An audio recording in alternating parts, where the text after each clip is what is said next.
नमस्कार बच्चों, आज मैं पुष्पांजलि चालिया आप लोगों के लिए रिमझिम एनसीईआरटी बुक 3 क्लास 3 की लेसन नंबर 7 टिप टिपुआ लेकर आई हूँ। यह एक लोक कथा है, लोक कथा जो कि बरसों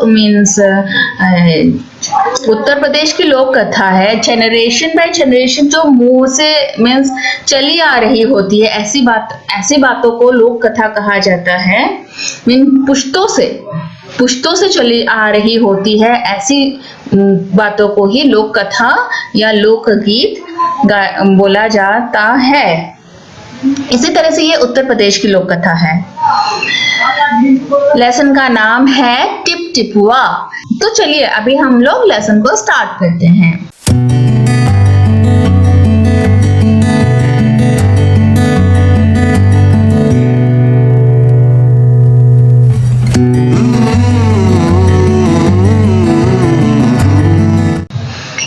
एक थी बुढ़िया, उसका एक पोता था।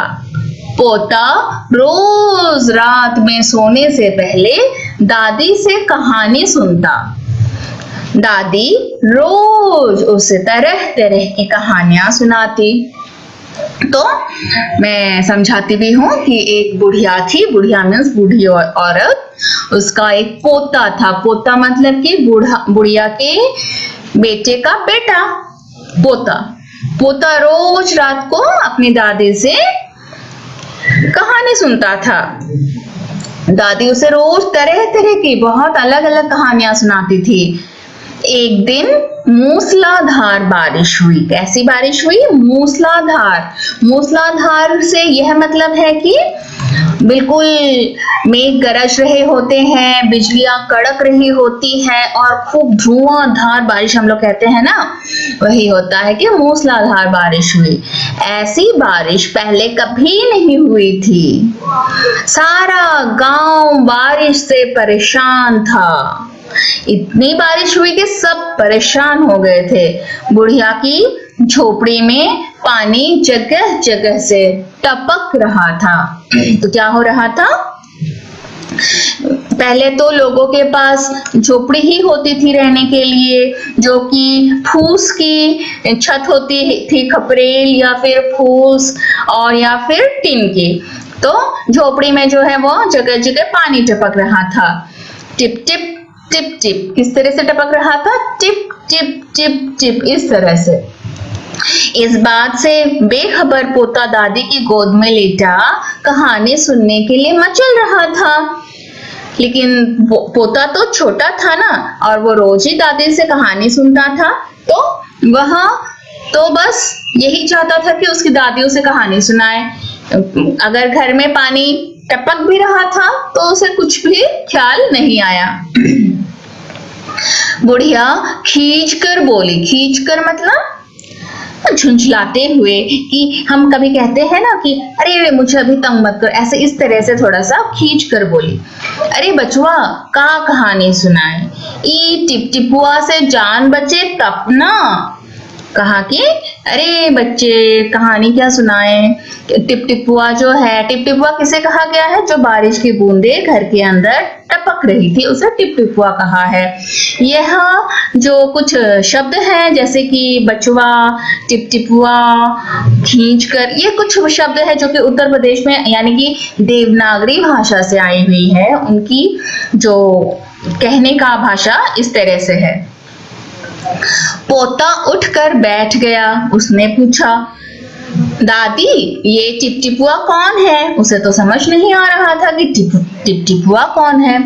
टिप टिपुआ क्या शेर बाघ से भी बड़ा होता है? हाँ, तो उसे लगा कि टिप टिपुआ शायद जो कोई जंगली जानवर हो, इसीलिए वह पूछ रहा है कि शेर और बाघ उससे भी बड़े होते हैं क्या? क्योंकि हम लोग तो डरते हैं ना शेर और बाघ से। अब दादी तो टिप टिपुआ से डर रही थी, तो उसे लगा कि शायद शेर और बाघ से भी बड़े होंगे टिप टिपुआ। दादी छत से टपकते हुए पानी की तरफ देखकर बोली, हाँ बचवा, ना शेरवा के डर ना बघवा के डर, डर टिप टिपुआ के डर। तब बोली दादी कि हाँ, छत की तरफ देखते हुए, हाँ बच्चे, मुझे तो शेर से भी डर नहीं लगता ना और बाघ से भी डर नहीं लगता, मुझे डर लगता है तो टिपटिपुआ से लगता है। हाँ, क्योंकि शेर और बाघ तो हमारे घर के अंदर नहीं घुस सकते हैं, लेकिन टिपटिपुआ जो है जब पानी टपकने लगती है तो बिल्कुल अगर आपके बिस्तर के ऊपर पड़ रही हो तो बिस्तर को हटाना पड़ेगा। कोई भी घर के सामान के ऊपर जब पड़ती है पानी तो बहुत मुश्किल हो जाती है ना बच्चों। संयोग से, संयोग मतलब कि संयोग से मुसीबत का मारा एक बाघ बारिश से बचने के लिए, मतलब कि उसे अचानक से, मतलब अचानक किसी संयोग से वह भी वही आ गया जहां दादी अपने पोते को कहानी सुना रही थी। संयोग से मुसीबत का मारा एक बाघ बारिश से बचने के लिए झोपड़ी के पीछे बैठा था। हाँ, वो बाघ जो है बारिश से बचने के लिए, क्योंकि बहुत बड़ी बारिश हो रही थी तो वह बचने के लिए झोपड़ी के पीछे ही बैठा हुआ था। बेचारा बाघ बारिश से घबराया हुआ था। इतनी तेज बारिश हो रही थी ना कि जो जानवर होते हैं, खूंखार जानवर भी डर जाते हैं। हमारे घर में जो बतख है ना बच्चों, वो भी जब हवा चलती है और बारिश बहुत तेज होती है तो डर के मारे आके घर में घुस जाते हैं। बुढ़िया की बात सुनते ही वह और डर गया। जब बुढ़िया की बात सुनी कि ये बुढ़िया तो शेर से भी नहीं डरती, बाघ से भी नहीं डरती, सिर्फ टिपटिपुआ से डरती है, तो उसे लगा होगा कि अरे टिपटिपुआ क्या मेरे से भी बहुत ही खतरनाक है। तो वो जो बच्चा शेर का, बाघ का, वह भी डर गया। अब यह टिपटिपुआ कौन सी बला है, जरूर यह कोई बड़ा जानवर है। तभी तो बुढ़िया शेर, बाघ से ज्यादा टिपटिपुआ से डरती है। हाँ, वो ऐसा सोच रहा था।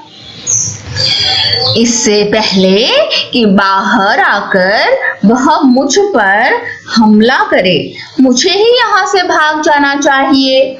तो उसे लगा कि क्या पता, शायद ये बुढ़िया तो बाघ और शेर से डरती ही नहीं, तो मेरे ऊपर हमला भी कर सकती है, तो मुझे यहाँ से भाग जाना चाहिए, मुझे यहाँ रुकना नहीं चाहिए।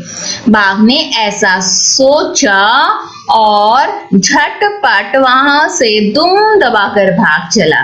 दुम दबाकर मतलब कि बहुत तेज, दुम दबाकर मतलब बहुत तेज भाग चला। उसी गांव में एक धोबी रहता था। उसी गांव में कौन रहता था बच्चों? हाँ, एक धोबी रहता था। धोबी क्या करता है? धोबी जो है वो दूसरों के कपड़े धोता है, सुखाता है, इस्त्री करके घर घर जाके दे के आता है। आपके यहाँ पे भी धोबी होंगे। वह भी बारिश से परेशान था। हाँ, आज सुबह से उसका गधा गायब था। हाँ, धोबी के पास गधा था जो कि गायब था, क्योंकि वो तो अपने कपड़ों को लाद कर गधे में ही लेके जाता है घर घर बांटने के लिए। सारा दिन वह बारिश में भीगता रहा और जगह जगह गधे को ढूंढता रहा, लेकिन वह कहीं नहीं मिला। तो धोबी जो है बारिश में भीगते हुए गधे को ही ढूंढता रहा, लेकिन उसे तो गधा मिल ही नहीं रहा था। धोबी की पत्नी बोली। तो बच्चों एक बात बताओ, धोबी की पत्नी को हम किस नाम से भी बुला सकते हैं? कोई एक वर्ड? हाँ, उसे हम धोबिन कह सकते हैं। धोबी की पत्नी बोली मतलब कि धोबिन जो है उसने बोला कि जाकर गांव के पंडित जी से क्यों नहीं पूछते, वे बड़े ज्ञानी हैं, आगे पीछे सबके हाल की उन्हें खबर रहती है।